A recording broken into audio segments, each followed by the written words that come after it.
My absolute earliest memory was when I was 4 years old, and I asked my mom when I would be able to go to school. When would I start school? I was excited about the idea of starting school, and my mom answered that I wouldn't start till next year. When I was 5 years old, I would start kindergarten, and that's exactly what happened. When I was 5 years old, um, I started kindergarten at a school that was attached to a church called Sheridan Christian Center. And I remember on my first day of school, I was scared. I cried. I did not want to be left in this strange place with all of these people I didn't know. But I did stay there. And, we had school in what seemed like the basement of a church. The, the room they were using for the kindergarten class was not filled with bright colors and posters with the ABCs on them and primary colors and the things that you would use to teach children these very basic things that you learn in kindergarten. Instead, I remember it being like a basement.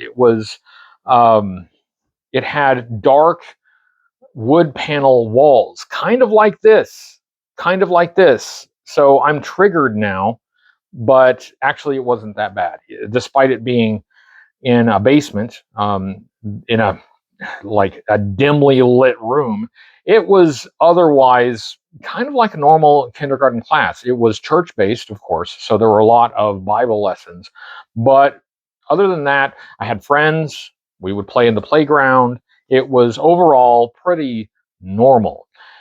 And I think the next year, first grade, we went to a different school attached to a church called Victory Christian Center. And I think I went there from the first grade to the fourth grade. My memory of the timeline is a little fuzzy, but I think that's right. Victory was not in a basement. It was in a normal school like building, and it really was very much like a normal school, but church based. I had friends, we had classes and homework.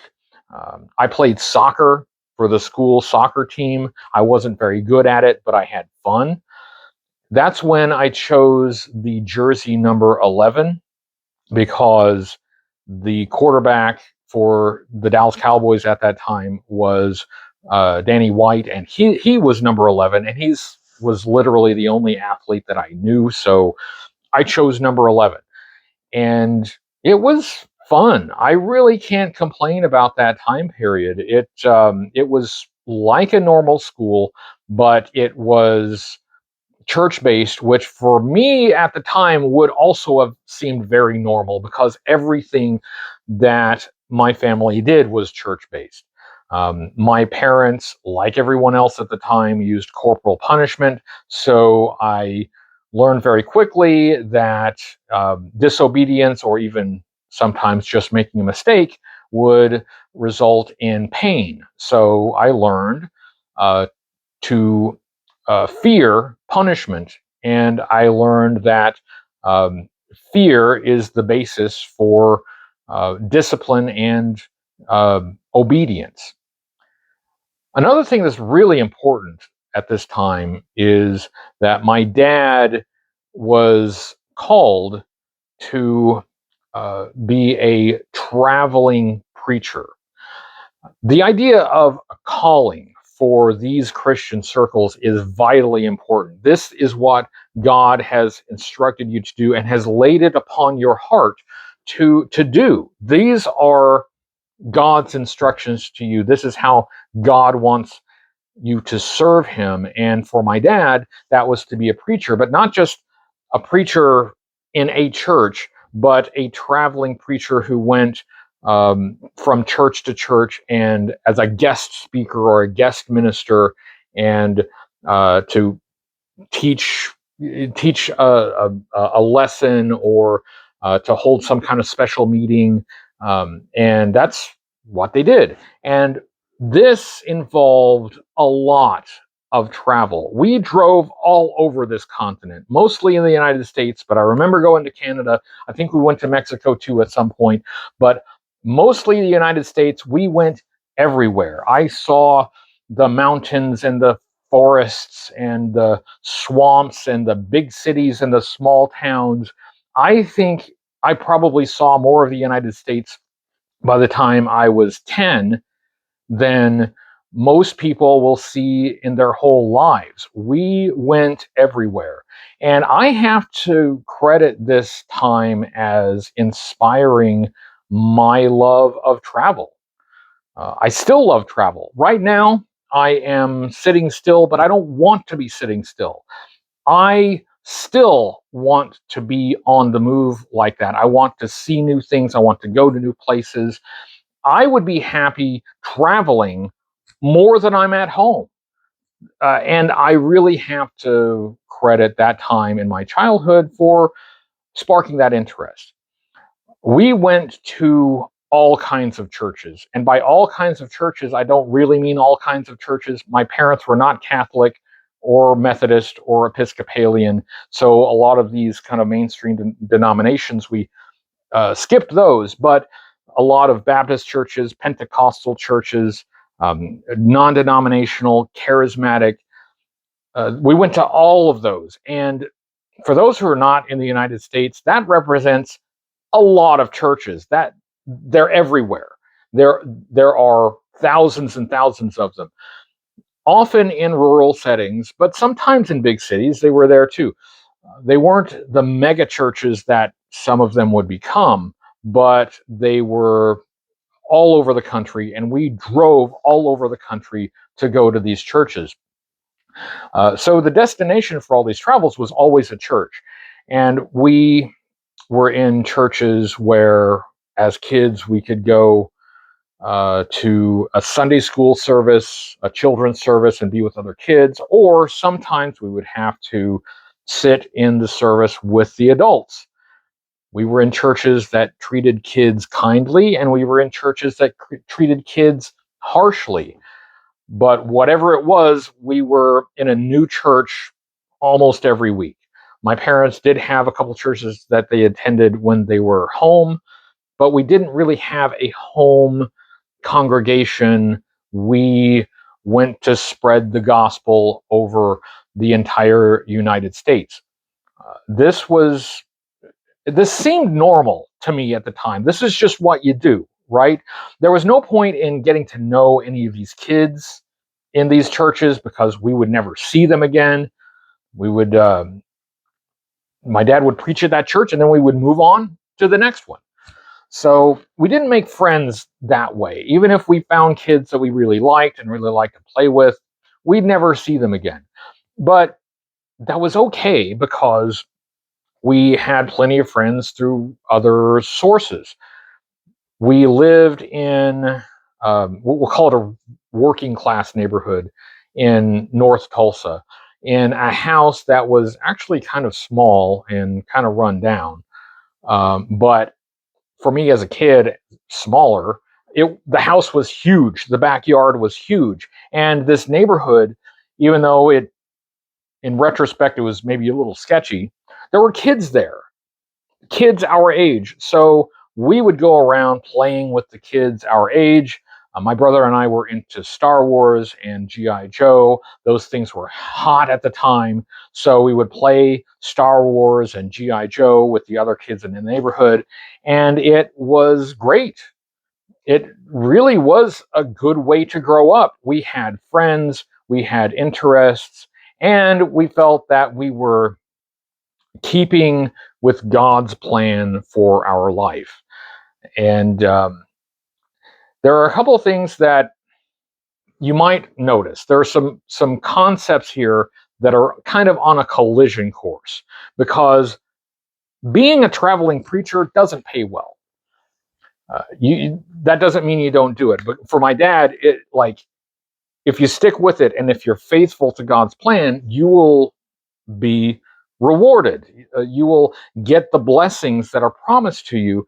And if for any reason, instead of blessings, you have calamity, then that's the enemy. Anytime something bad happens, that is the enemy trying to steal your blessings, trying to break your faith. And the response to that is to believe even harder when things go bad, because that's the only way to remain faithful and to get the the rewards that God wants for you. So that's how my parents lived. We never had very much money, but we had a lot of faith that our needs would be met, and that idea, the word of faith, and having a vocation that doesn't pay well, and sending your kids to an expensive Christian private school, these things are not going to work together for long. Something has to give. And what gave was the expensive Christian private school. And that's the time my brother and I were homeschooled for the first time.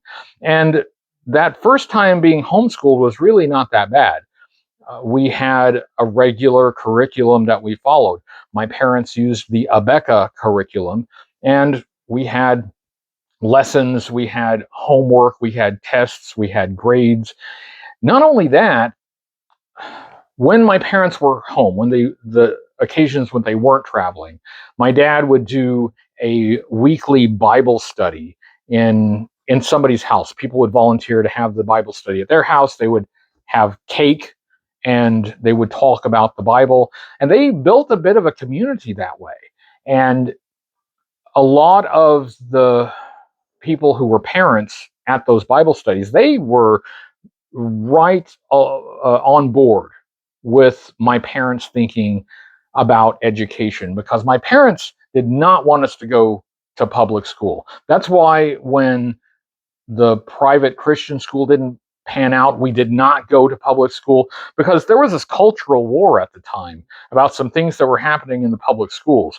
The public schools were teaching evolution and sex education, and they would not allow the teachers to lead a prayer in school, and these were all the works of the devil. These were the works of the enemy, and they did not want their children to be influenced by those things. So public school was not an option, and my parents' friends at the time agreed with this. So what started happening is those parents would send their kids to our house to follow the homeschool curriculum that we were following. And it became what would be called nowadays a co-op, probably. You'd call it a co-op. We didn't call it at the time, but that's really what it was, is a co-op. And these kids would come over to our house, and we would have school. We would have like lessons, grades, tests, homework. I know it seems weird to have homework at home school because you're already at home.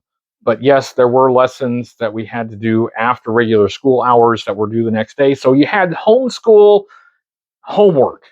But it was as close to a normal school as you would get for someone my age. These kids would come over, we would socialize with them during school hours, and then after school hours, we would go hang out with the neighborhood kids. Many of them went to public school like a normal kid, but we'd still play with them. And it was honestly a great time running around the neighborhood, riding bikes around the neighborhood, playing G.I. Joe or whatever we felt like. It was really good. Not a bad way to grow up.